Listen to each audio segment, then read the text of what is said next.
I want you to stop for a moment and really think about what you did last night. You probably had dinner. Maybe you took your pills, or maybe you forgot.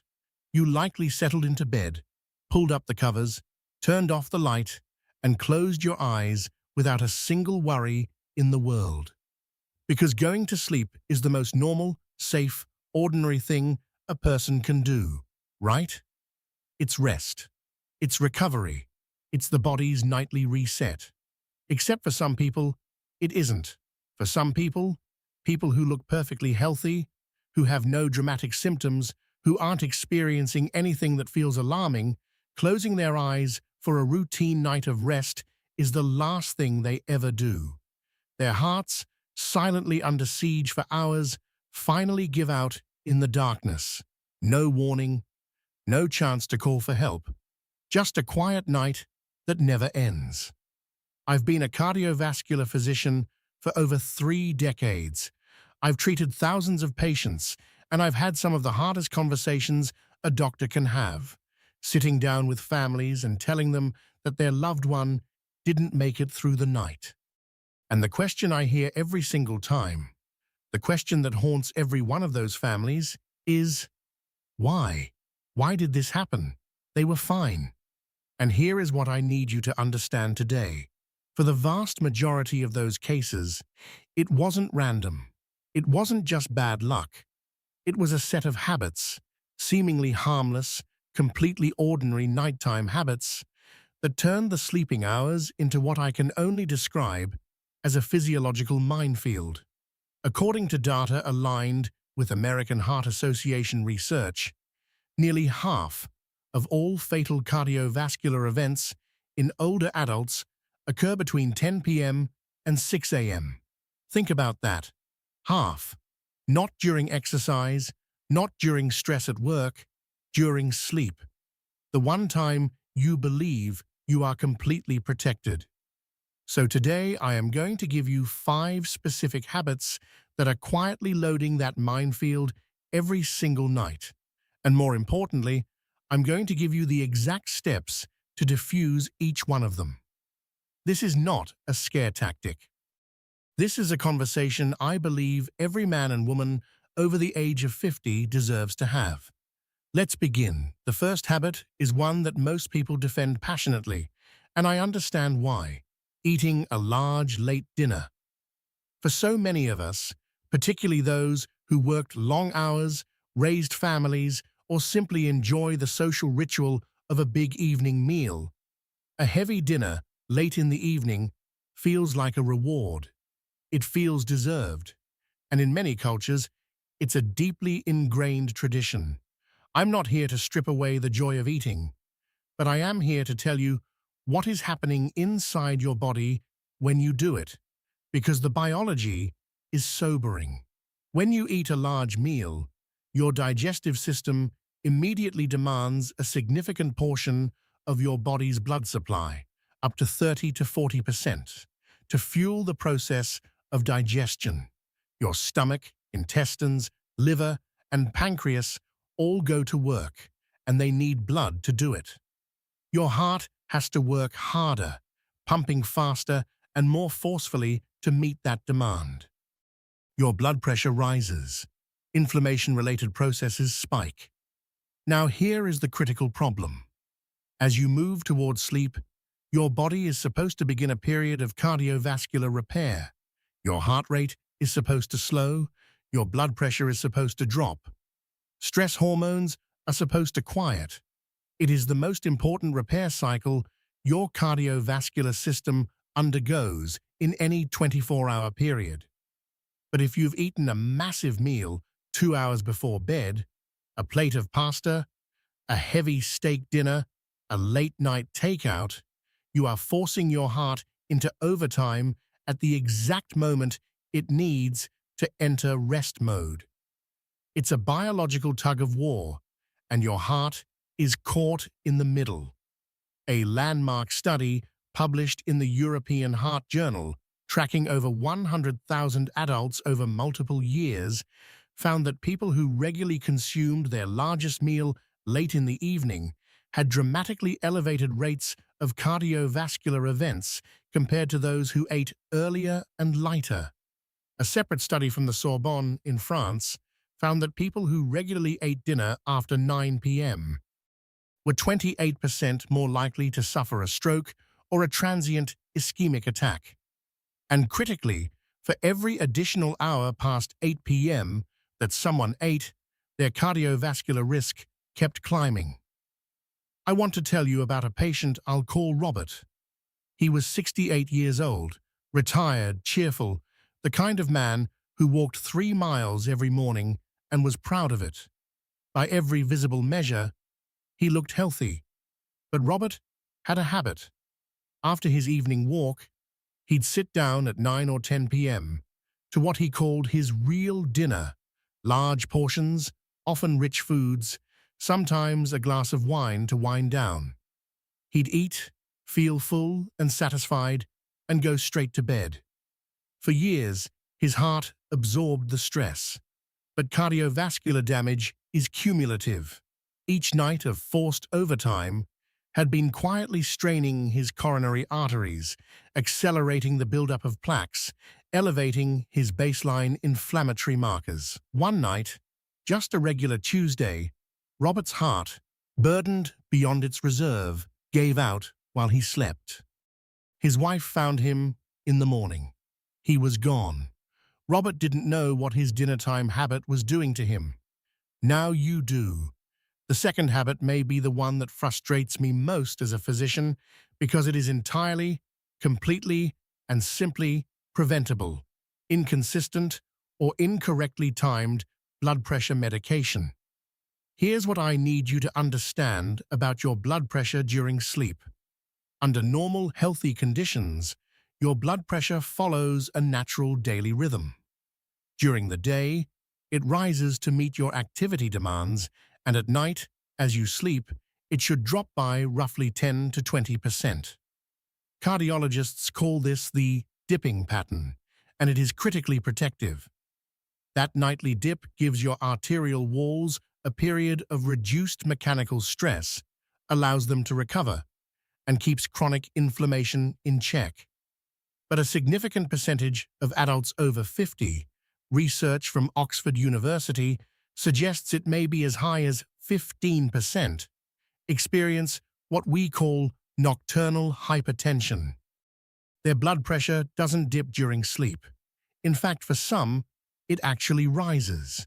And because this happens while they are unconscious and asymptomatic, most people have absolutely no idea it's occurring.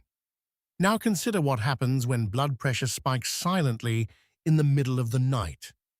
The coronary arteries, already carrying decades of microscopic wear and tear, perhaps even small deposits of arterial plaque, are suddenly subjected to a surge of mechanical force. That force can rupture those plaques. A ruptured plaque triggers an immediate clotting response, and a clot forming in a coronary artery at 2 o'clock in the morning while you are lying in bed with no one watching is a heart attack, or a stroke, or both. There is compelling research on this. A major clinical study published in The Lancet, examining the relationship between blood pressure medication timing and cardiovascular outcomes, found that strategic medication timing, ensuring adequate coverage during the high-risk nighttime window, was associated with a nearly 50% reduction in major cardiovascular events compared to inconsistent or poorly timed dosing. 50%. That is not a marginal benefit. That is a transformational one. And yet I can't count the number of patients I've seen who skip doses, take their medications at random times, or don't even know which of their medications is for blood pressure. Let me share one more story. I had a patient, I'll call her Margaret, 71 years old, retired school teacher. She was on 3 medications, including 2 antihypertensives. Margaret was, in her own words, not a pill person. She'd skip days when she felt fine, reason that her body needed a break, and sometimes take 2 doses the next morning to catch up. One night, after 3 consecutive days of irregular dosing, Margaret suffered a massive stroke. She survived, thankfully, but she spent months in rehabilitation, relearning how to speak and how to use her right hand. When I sat with her afterward and explained what had happened, she was devastated. Not because she had done something reckless, she hadn't. She simply hadn't understood that her blood pressure, unmedicated and uncontrolled while she slept, had been quietly and catastrophically spiking each night, eroding the fragile stability of her arterial walls. If you are on blood pressure medication, talk to your doctor about the optimal timing. Do not skip doses. Do not guess. This is one of the most actionable, immediately life-protective conversations you can have. The third habit on our list is one that millions of people are completely unaware they even have, because it happens while they are unconscious. Untreated sleep apnea. Sleep apnea is one of the most underdiagnosed cardiovascular killers in adults over 50. In fact, studies suggest that the vast majority of people who have it, and we are talking tens of millions in the United States alone, don't know. They don't know because the primary symptom, heavy snoring and interrupted breathing, is something they're unconscious for. Often their partner knows. They don't.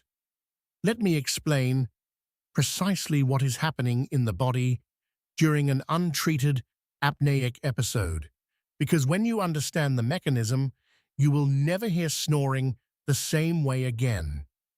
During sleep, the muscles in the throat relax.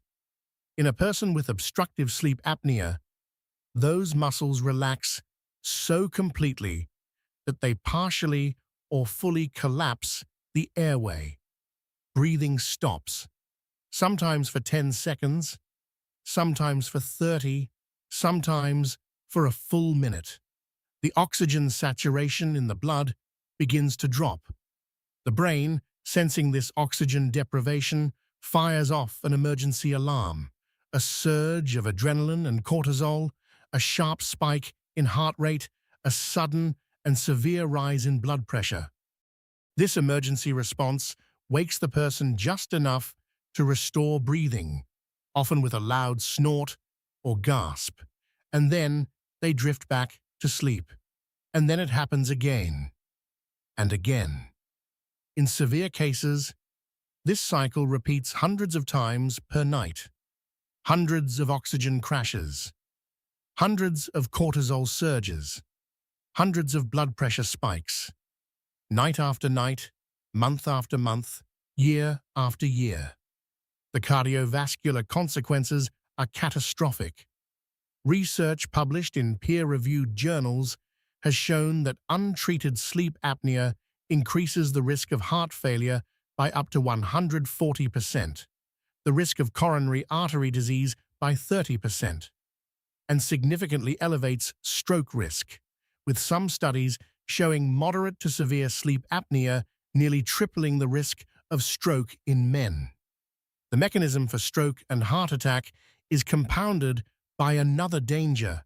The repeated oxygen drops and stress hormone floods create the perfect conditions for dangerous heart rhythm disturbances, particularly atrial fibrillation, where the heart's upper chambers quiver chaotically instead of beating in a coordinated rhythm, dramatically increasing the risk of clot formation and stroke.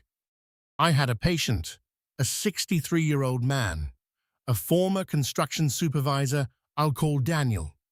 His wife had been complaining about his snoring for 20 years. He was a big guy, a little overweight, and he routinely dismissed it. All men snore, he'd say. He came to see me not for his heart, but for fatigue. He was exhausted all the time, despite sleeping 8 hours. I ordered a sleep study. He had severe obstructive sleep apnea, stopping breathing over 50 times per hour. We also found that his heart was showing signs of rhythm instability. His Holter monitor, a 24-hour heart recording, captured multiple episodes of atrial fibrillation occurring specifically during sleep, directly correlated with his deepest oxygen drops. Daniel had been driving his heart into dangerous electrical chaos every single night while his wife lay next to him, listening to him snore. If you snore heavily, if you wake up exhausted, no matter how much you sleep, if your partner has ever told you that you gasp or stop breathing at night, please get a sleep study. A CPAP machine, or other available treatments, can change everything. Your life may literally depend on it. The fourth habit is one I encounter constantly, and it comes from a completely understandable place of practicality. Going to bed dehydrated because you don't want to get up in the middle of the night to use the bathroom. I hear this all the time. Doctor, if I drink water before bed, I'll be up 3 times at night. I understand. Disrupted sleep is genuinely problematic for overall health, and nighttime bathroom trips carry their own risks of falls for older adults. But the cardiovascular consequences of chronic nighttime dehydration are a danger that most people have never been warned about, and they are serious. Here's the physiology. When you are dehydrated, your blood loses volume. There is simply less fluid in it. In response, the blood becomes more concentrated, thicker, more viscous. Think of it like this. Well-hydrated blood flows through your arteries like smooth water through a pipe. Dehydrated blood flows more like syrup, slowly, sluggishly, with far more friction and resistance. Now remember what happens during sleep. Your heart rate naturally slows. Blood moves more slowly through the vessels anyway. If you've added dehydration on top of that already slowed circulation, you have thick, slow-moving blood creeping through arteries that are also at their lowest level of cardiac drive. That is the perfect environment for clot formation. Platelets, the blood cells responsible for clotting, become stickier when blood is concentrated. They are more likely to aggregate, more likely to adhere to any rough patch in an arterial wall, more likely to form a blockage. Research published in the Journal of Cardiovascular Disease has shown that moderate dehydration, the kind most people don't even notice or feel as thirst, can raise the risk of a cardiovascular event by more than 60%. That is not a trivial figure. And for older adults, this risk is amplified because the thirst mechanism itself becomes less reliable with age. You may be significantly dehydrated and feel perfectly normal. I want to share the story of a 70-year-old patient I'll call Helen. Helen was meticulous about her health. She exercised, she ate carefully, she took her medications, but she had a rigid rule: no water after 7 p.m. She had gotten into this habit years earlier, after a period of frequent nighttime urination had disturbed her sleep, and she had simply never revisited it. Her blood tests on routine workup showed elevated hematocrit, a marker of blood concentration. She was running consistently dehydrated. One night, Helen woke with confusion and weakness on one side of her body. She had suffered an ischemic stroke. The blood, supplying a region of her brain, had clotted. When we analyzed the contributing factors, her chronic nighttime dehydration, the thick, concentrated, slow-moving blood that her heart had been struggling to pump against for years, was identified as a significant contributor. The solution is not to drink a liter of water at 10 p.m. It is about consistent hydration throughout the day and a moderate, deliberate glass of water in the early evening, around 6 to 7 p.m., so that your body enters sleep in a properly hydrated state. We will talk about the exact timing in just a moment. And the fifth habit, one that surprises almost everyone I mention it to, is something you do every single night without giving it a second thought: setting your bedroom to the wrong temperature. Your cardiovascular system is extraordinarily sensitive to temperature. This is not a minor lifestyle preference. It is a fundamental physiological reality, and for adults over 50, it carries genuine consequences. Let's talk about what happens in both directions: too hot and too cold. When your bedroom is too warm, above roughly 24 degrees Celsius or 75 degrees Fahrenheit, your body must work to release that excess heat through the skin. To do this, it dilates surface blood vessels and increases cardiac output, meaning your heart has to beat faster and pump harder to circulate blood to the skin's surface for cooling. This elevated cardiac workload persists throughout the night. Research published in 2026, examining older adults specifically, found that bedroom temperatures above 24 degrees Celsius were associated with significant disruption of heart rate variability, elevated sympathetic nervous system activity, and measurable increases in nighttime heart rate, all markers of cardiovascular stress during the exact period when the heart should be recovering. For a heart already strained by age or existing disease, this added workload compounds risk in ways we are only beginning to fully understand. Now, the opposite extreme, a room that is too cold. When your body is exposed to cold, it conserves heat by constricting peripheral blood vessels. That vasoconstriction forces your heart to pump against stiffer, narrower arteries. Blood pressure rises. The mechanical load on the heart increases. Studies from the American Heart Association and multiple international cardiovascular journals confirm that cold ambient temperatures directly raise blood pressure and increase the risk of cardiac events, particularly in the early morning hours when temperatures in an unheated room are at their lowest.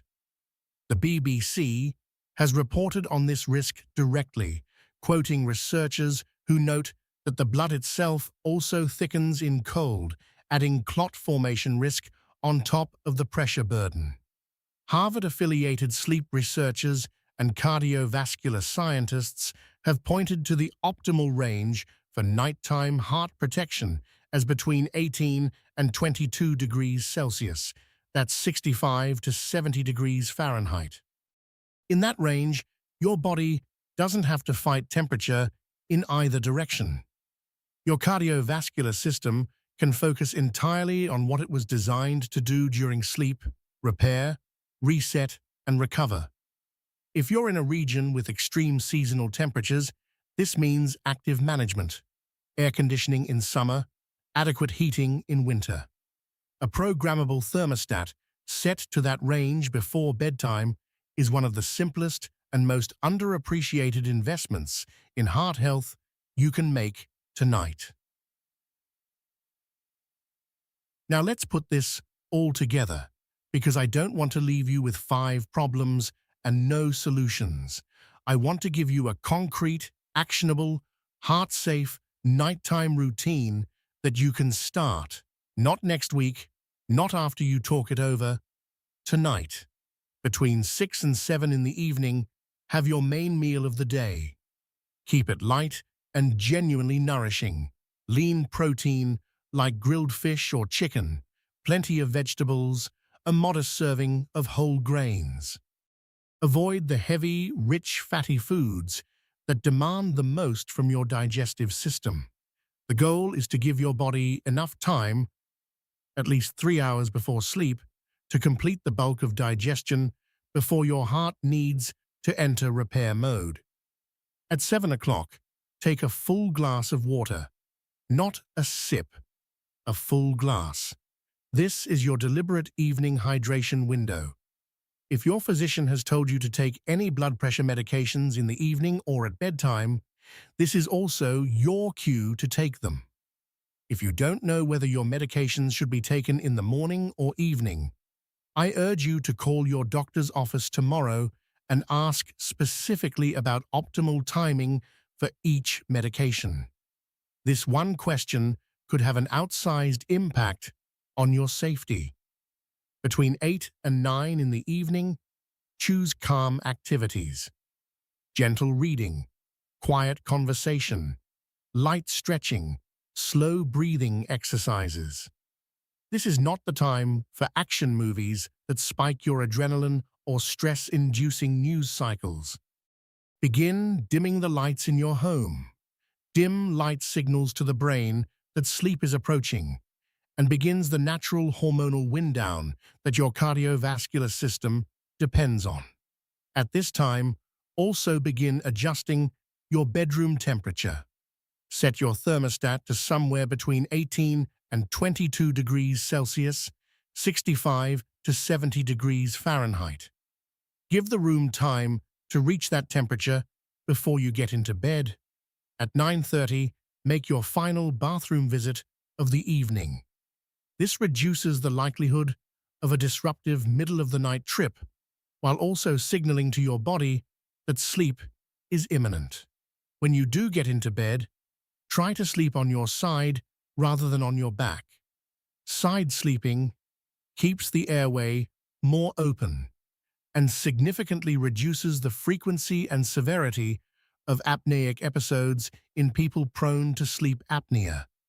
If you have already been diagnosed with sleep apnea, use your CPAP device every single night without exception.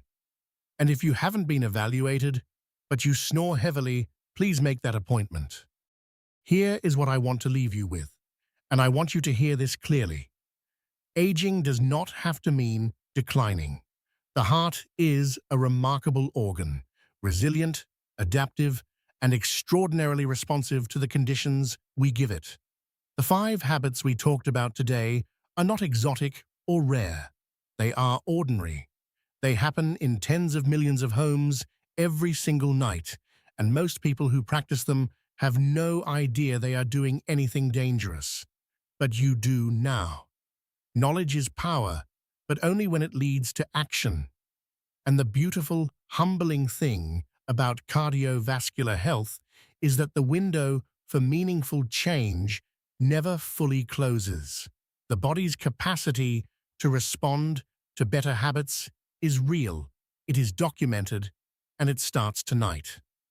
With a lighter dinner eaten earlier, with a glass of water at 7, with a medication schedule you've actually discussed with your doctor, with a question asked about a snoring problem that's been ignored for years, with a thermostat set before bed. These are not monumental sacrifices. They are small, deliberate, informed choices that compound over time into something profound. More mornings, more years, more presence with the people who love you. Don't wait for a crisis to make you take this seriously. The crisis I have described, the one that happens in the silent dark, without warning, while the people who love you sleep in the next room, is preventable. Not always, not for everyone, but far, far more often than most people realize. I'm Dr. Charles Bennett. Stay healthy, stay safe, and take control tonight.